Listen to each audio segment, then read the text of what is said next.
everyone, welcome back to the Alberta Roundup. I'm your host, Rachel Emmanuel. I hope that you guys are having a great week so far. Thank you for joining me for the final episode of Election Watch. That's our special edition of the Alberta Roundup, in which I am joined by three wonderful panelists to break down the campaign events of the week. We're going to head to them now. I am once again joined by Evan Menzies at Crestview Strategist, Erika Barootes on the UCP campaign, and Kris Sims. She's the Alberta Director of the Canadian Taxpayers Federation. We'll head to them now. Hey everyone, welcome back to the show and to the final edition of Election Watch. It's certainly been very fun having you all here with me. One thing I wanted to start off, if I felt like the last week of the campaign has been a little bit quiet. Erika, I know I've talked to some people on the UCP campaign who said it was intentional, that they tried not to over-announce, not to over-promise during the election campaign. Do you think this perhaps quiet week has been a symptom of that?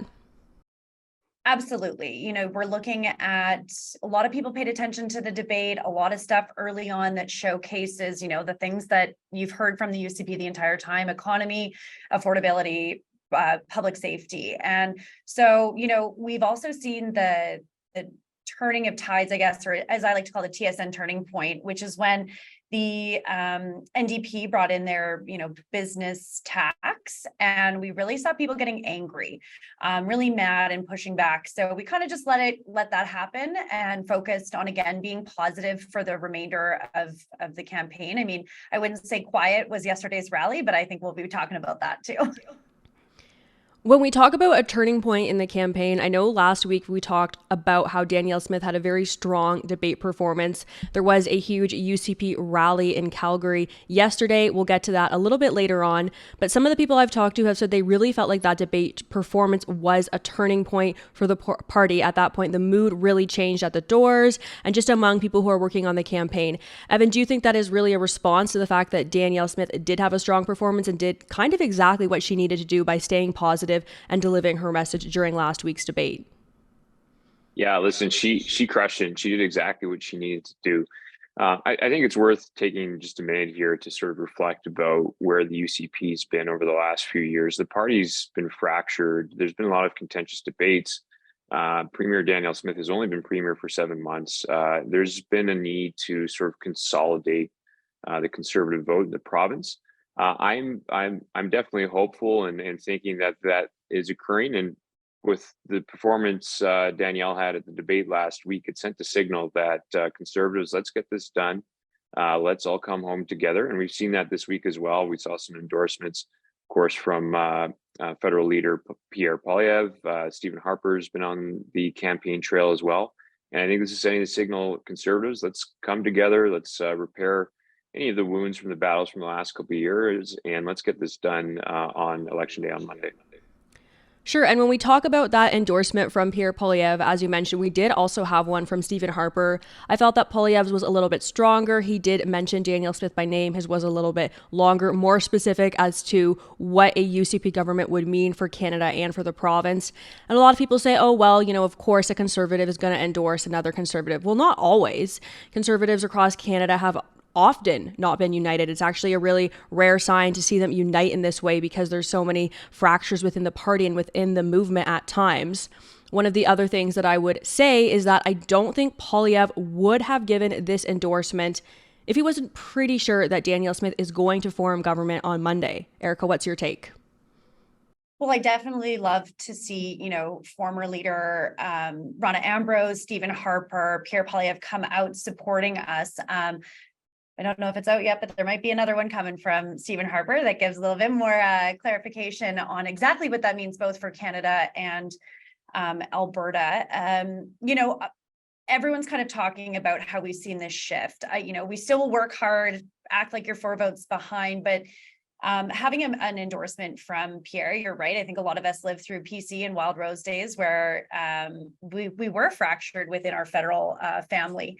And I think that it is impactful to have Pierre come out. I think it's definitely a sign that, we are performing and the momentum is there. We just have to get this across the finish line and be a re-elected government. So I quickly wanted to move to one of the announcements the UCP did make this week. Danielle Smith made this announcement on Wednesday in Calgary. She said that a re-elected United Conservative Party government would force a referendum on a future government that tried to increase personal taxes or taxes on job creators. I did try to get her to commit to adding the carbon tax to this referendum. She didn't commit to that. Seems like it could have been an easy win. Kris, what's your take? Yeah, that's our take exactly. So just to back up for people who don't know what this is, the Taxpayer Protection Act has been in place now here in Alberta for years. It's one of the strongest laws protecting taxpayers in all of North America. If you enjoy not paying a PST, it's because of the Taxpayer Protection Act, because any politician that wanted to put through a provincial sales tax would have to win a referendum here first. Good luck with that. And so what's really great about this promise from the UCP is that they're saying, okay, let's expand it so that any increase to personal income taxes or increase to business taxes also has to win a referendum. Like, that's a game changer for taxpayers. So we're super happy about that. And what we're urging them to do is to say, hey, who knows what the future is going to hold? Someday, Trudeau's carbon tax could be gone at the federal level. Let's shield Albertans in perpetuity from another provincial carbon tax. Let's just write that in there, because we know it's happened before. Rachel Notley with her NDP government surprised Albertans with one in 2015. It cost people more than $1 billion per year, and she had never campaigned on the thing. So we think it's a really smart thing to put inside the Taxpayer Protection Act. I do have to say that I wonder if one of the reasons they're not including this in Bill 1, the proposed Bill 1, which would be their first piece of legislation if they are reelected, is because they're planning another challenge to the carbon tax. I guess we'll have to wait a little bit longer to hear about that in future days if they are in fact reelected on Monday. Now I want to move to the campaign rally. I would say this was the biggest moment of the week. This was on Thursday night. So many people came out. The crowd was about 1,100 people from what I heard. We're just going to play our viewers a little video for our viewers who weren't able to make it, just so you could see a bit of the crowd size and the energy as well in the room.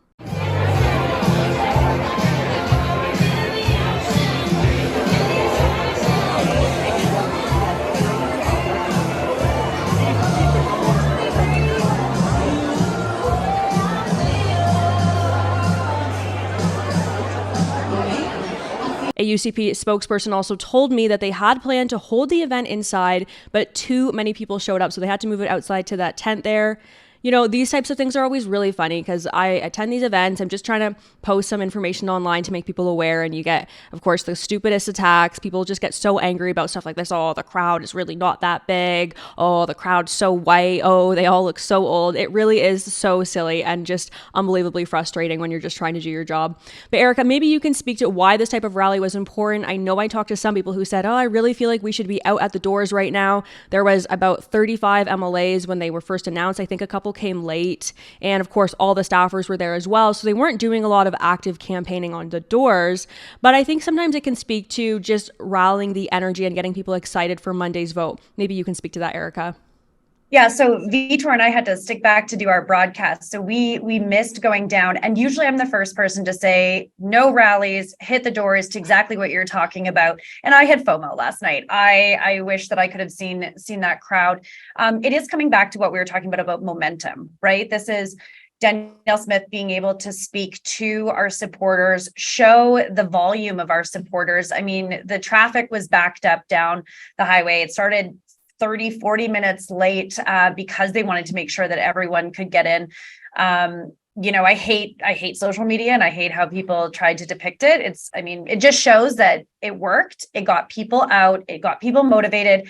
And what the goal from the campaign is that will transition to people getting to advanced polls, people being able to then volunteer on E-Day, so that we can really push this over the edge. So I usually am anti-rally, and I think last night was a good tone to set for internal morale, but also to get some more resources on E-Day. Yeah, absolutely. Evan, I know that I saw you in the crowd. What was your takeaway from the event? Personally, I felt like Danielle Smith's public speaking, while already good, has improved strongly during the campaign. It was a strong event again yesterday, and I think she delivered a positive message for voters. But what was your takeaway?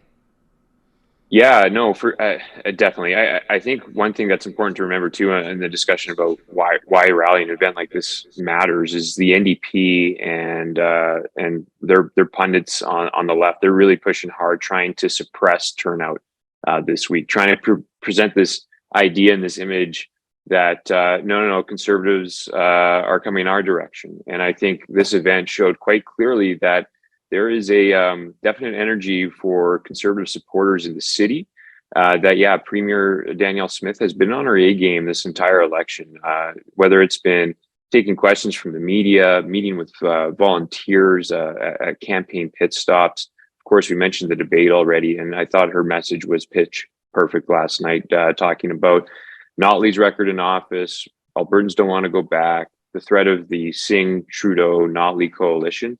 It was pitch perfect for the audience. I think everyone left that feeling good. I do think. Listen, the NDP had a rally in Calgary, Acadia, in a room that had a capacity of 400 people. They tried saying it was 1,000. The UCP had their rally, and it was outside because they went over capacity inside. There was a giant lineup of cars outside. Folks were feeling jazzed. So I think it was an important event, and I think it will bear good fruits for the last sort of couple of days of advanced polls and into election day. Sure. So I guess if we're using the NDP standards to measure Thursday night's crowd size, we would peg it at maybe like 100,000 people. I think I have that correct. I know that we've covered public safety a lot on this show for my viewers. Danielle Smith did speak to that yesterday. She said, we are running on public safety, and talked about some of the rising criminal activity and how that was unacceptable. We're going to play a clip for you guys right now on that. On public safety, because Albertans need to feel safe in their homes and on transit and in their communities. We know that Calgarians and Edmontonians want to be able to enjoy a game or a meal or have their kids go downtown without worrying that they're going to be randomly assaulted or stabbed or have to walk past an open doorway and be exposed to secondhand crystal meth smoke. It's totally unacceptable. Totally.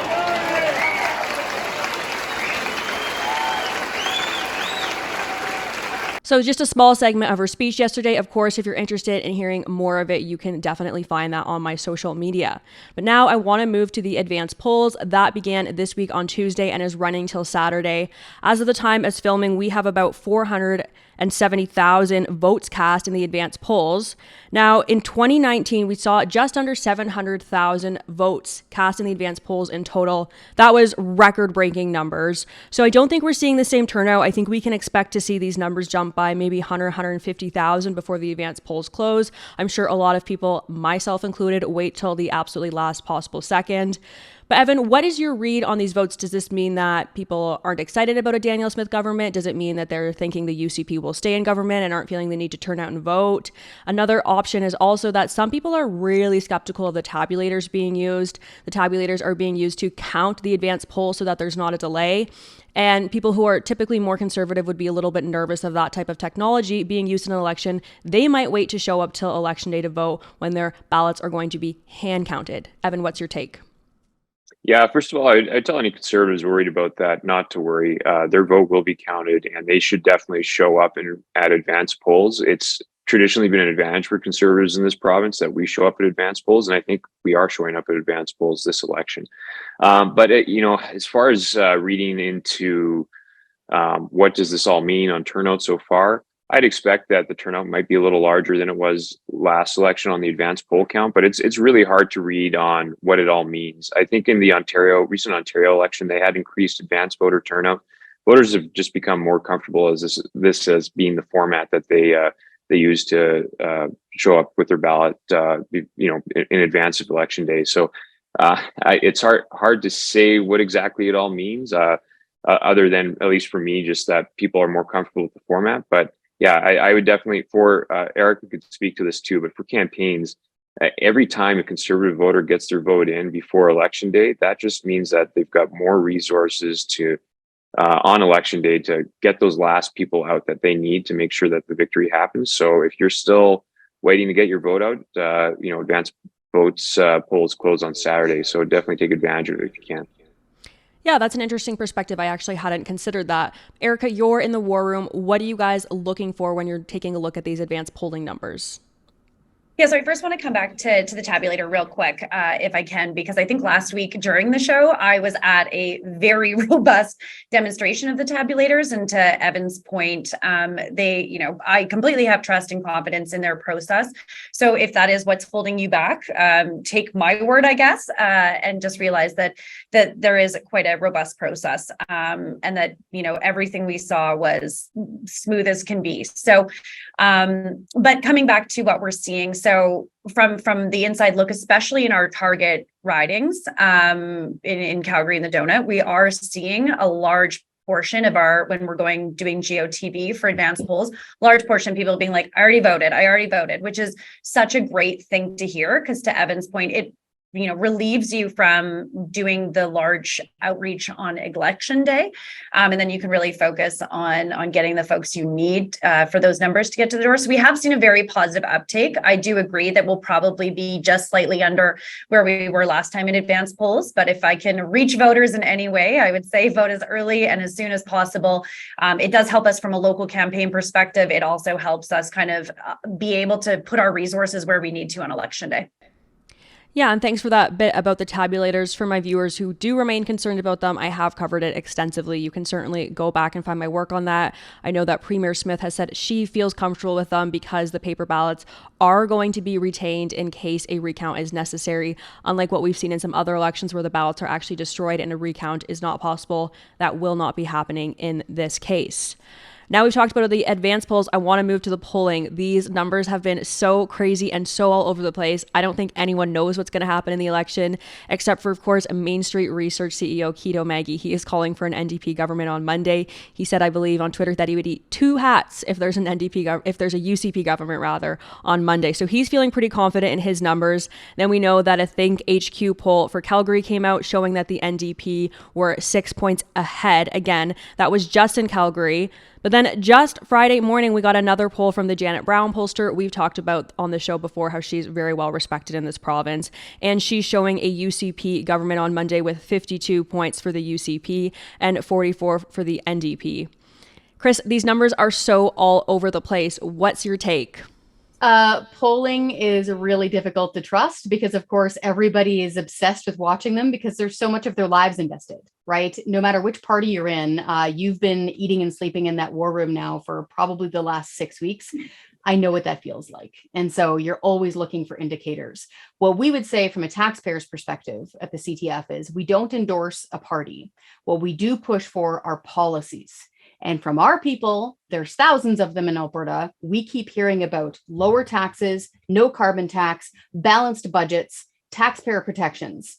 So to everybody listening right now, I would give the same advice that I always do to our people at the CTF. You already know what you want to do. You're already informed. Tell 10 friends. Tell 10 friends. If you're already listening to this podcast, you're engaged, you're active, you know what you want out of this province. They've got you, so to speak. Tell 10 friends of what you think is important. If you're opposed to the carbon tax, if you think balanced budgets are important, if you think fiscal restraint is important so that we actually have money to save for a rainy day, to pay for things like emergencies and schools and hospitals and all those things that people like, and we don't want to see massive debt piled up, and we don't want to see credit downgrades, tell 10 friends. Well, I dare say that was Kris's final pitch for voters before they head to the polls this weekend and on Monday. Evan, maybe you can give us your take on the polls. Are you reading a lot into them? What's your take? Yeah, I mean, I would tell conservative voters that, Keto's had a couple misses before measuring Calgary and Alberta audiences. So if you want to see him eat two hats, show up and vote. Go help a campaign out. They need all hands on deck here. And I wouldn't, I was involved in the 2012 Wild Rose election campaign, and we had good polls right up until the day before. And you can't take anything for granted. So I would say that there's some good trend lines for the UCP. I would say both from a quantitative, talking about these polls, but also a qualitative perspective, talking to people at the doors, that there is a real sort of stern backbone to the conservative vote. And I would expect strong turnout. I would expect the conservative vote to outperform some of these polls that we've been seeing, but it's just absolutely crucial this weekend that you show up and vote. The Alberta NDP, and it's not talked about nearly often enough, but they've effectively consolidated and sucked in the entire left-wing vote in Alberta. Alberta is a conservative province in how it thinks and views issues, and obviously how it views its relationship with Ottawa. But it's the left wing's always had a 35 to 45% vote coalition in the province, and they're fully united. So you can't take anything for granted. You got to show up and vote, and you got to help out wherever you can if you want to see a UCP government on Monday. Okay, guys, before I let you go, everyone has to give their election prediction. What do you think is going to happen on Monday, and what do you think the seat count is going to be? Erika, I'm going to go to you first. You were going to do that. No, I'm feeling optimistic. I think both Kris and Evan spoke to it. The doors are getting warmer. The undecideds are folding to Conservatives because of the record versus disastrous record. So I'm obviously given a UCP win. I don't know if I should say this. I think that I'm going to give a range because I'm going to cop out on this. Probably 48 to 52 seats for the UCP. Well, you're allowed to cop out because you're on the campaign, but the rest of you aren't going to be so lucky. Yeah.